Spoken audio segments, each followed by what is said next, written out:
Hi, I'm going to show you how to make a birthday card. We're going to be using MISTI to stamp a background and also with die cuts.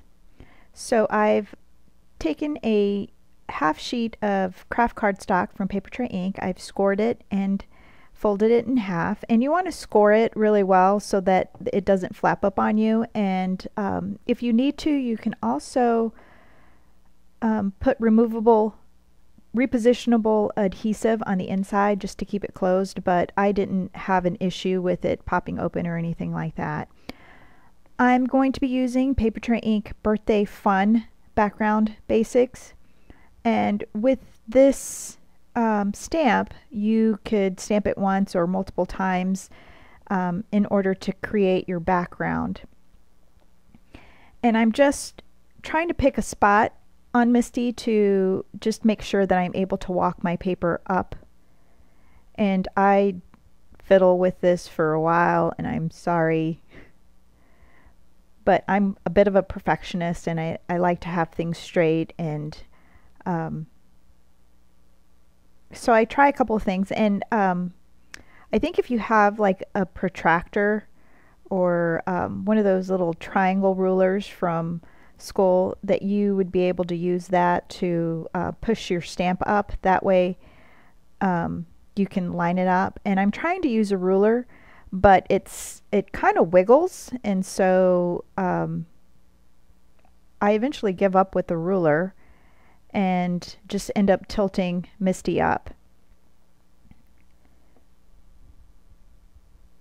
And I'm trying to line it up with the grid squares on the paper instead of the lid, simply because I want to line up my cardstock, the edge of my cardstock, with the lines on the paper so that I know that I'm stamping straight.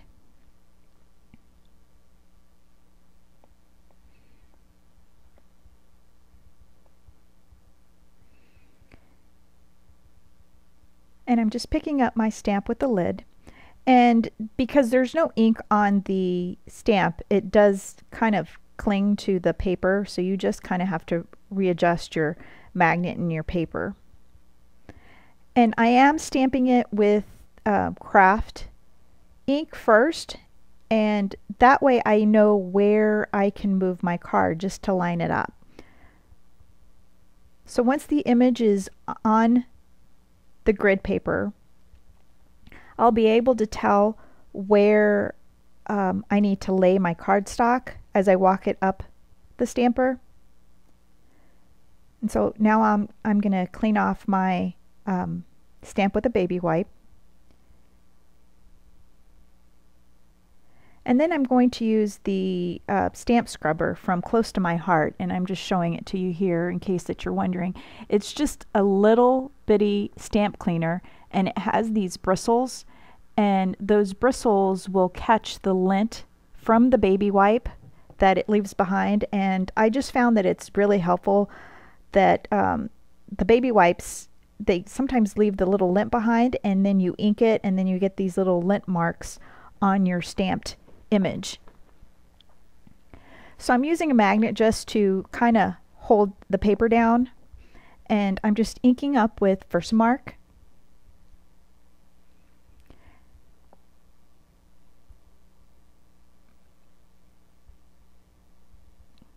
And sometimes if you're using like a stamp press and you use Versamark, you can't really tell where you've stamped, but this way you can kind of see where your Versamark is on your paper, and then you just kind of move it over, and you can tell by the stamped image on the grid paper where you need to stamp next.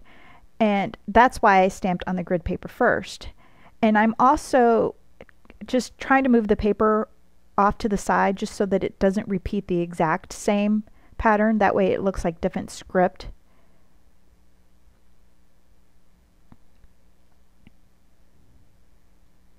And so now I'm moving it over to the other side, and like I said, you could peek underneath the card to see where the script is, and then you know exactly where you need to stamp for the next row. And then that way you get a more consistent line. I tried doing it with the stamp press before, and I would always end up with one row that was just a little slightly tilted, and then you could tell where the row was. And this way, just by walking your paper up the unit, using the grid lines to make sure that your paper is straight, and then your image will it will just land exactly where you want it to be. And it's okay if the cardstock hangs over the edge of the paper. The only thing you do want to be careful with is how close you put the magnet to the pink border. If you get too close, when you push down on the lid, you could put a dent in your paper. But if you just stay away from the very edge, then you'll be fine.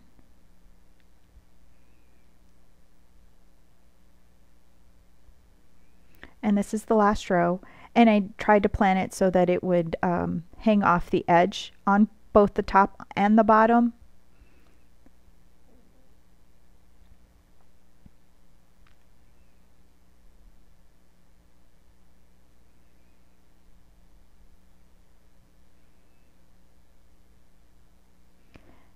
And then once I'm done, I'll heat emboss it with some clear embossing powder for a tone-on-tone look.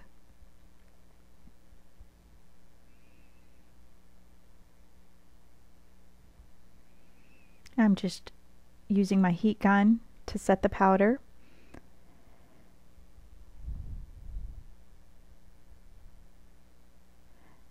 And I really like the clear because you can just tell when you're done with that section. You can move on to the next part, and you just want to keep your heat gun moving. And if you find that your paper warps just a little bit, then you could just heat the back side and it'll help with it.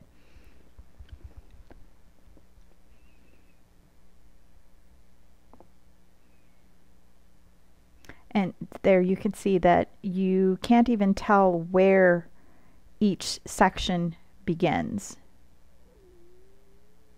Now I'm using this stamp set from my Mind's Eye. It is from the collectibles. It's called Memorable Hello Decorative Stamp. And I tried several colors of red, trying to find the one that I liked, and I started with Red Riding Hood from Stampin' Up, and I used the foam one, and I didn't like the way that looked. And then I tried the Red Royal from Hero Arts, and I didn't like the shade of that color.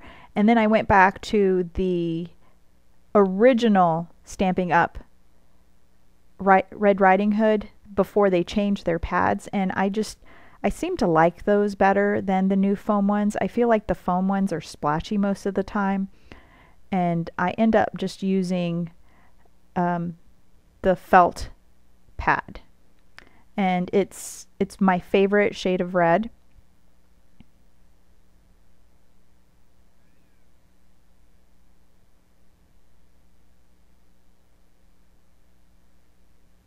And I'm just checking to see if there's anything on the stamp. Sometimes those felt pads leave felt behind, and with these kind of solid stamps, you end up getting a gap if there's any felt on your stamp. So I just check it, and I'm stamping some more.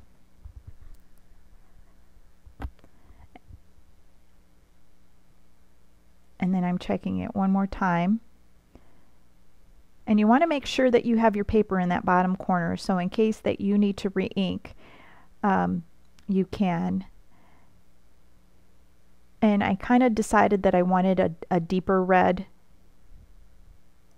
and so I'm re-inking.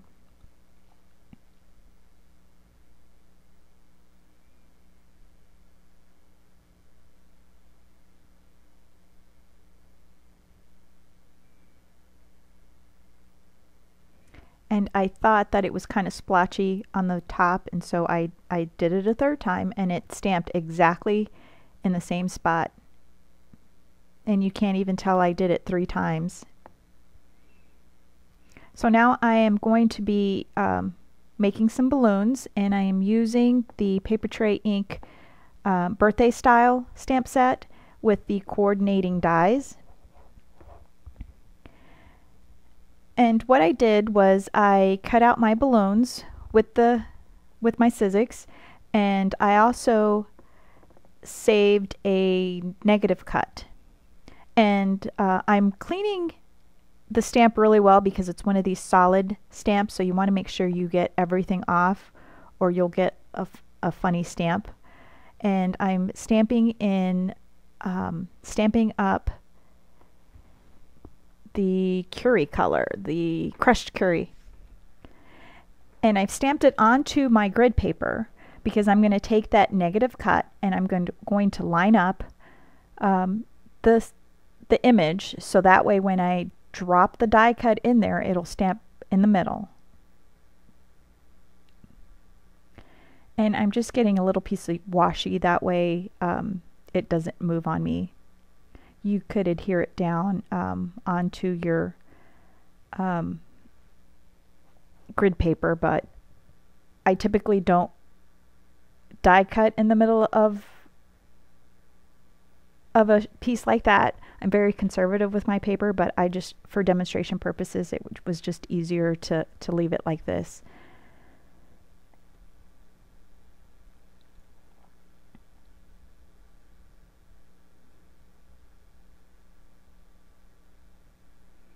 And I did such a good job adhering it down that I couldn't get my die cut up, and I tried using my quick stick, but the ink was still wet on the stamp, and so I had to pry it out with my craft knife, and there you can see it stamped perfectly in the middle. And now I'm doing the next balloon in gumball green. And this is the foam pad, and I don't think I care for these very much, but maybe I just don't use these properly. And the foam ones do stick to the paper, so you do need to drop it back in. And I don't like. I just want it a little bit darker, so I stamp it again.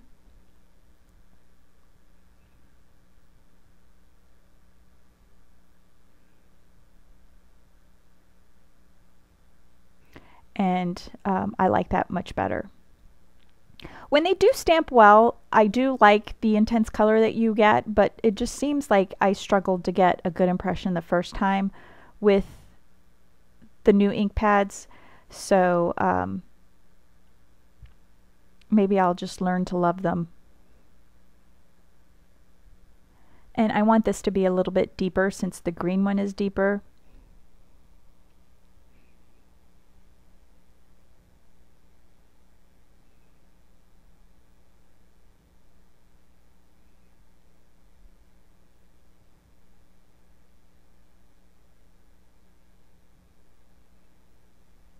And I did stamp the word awesome inside the tag there. I didn't know that my camera was off when I stamped it, so I didn't get that part. And I used a stamp set from Technique Tuesday. It's The Incredible by Ali Edwards. And incidentally, I did win this on an online card class, and Jennifer McGuire sent it to me, so there's my claim to fame there. So I've just adhered some twine from the twinery in different colors to the back of the die cuts, and the yellow one I believe has double the foam, just so it sticks out a little bit more. And I'm just going to trim. I should have trimmed the twine before I laid down the tag.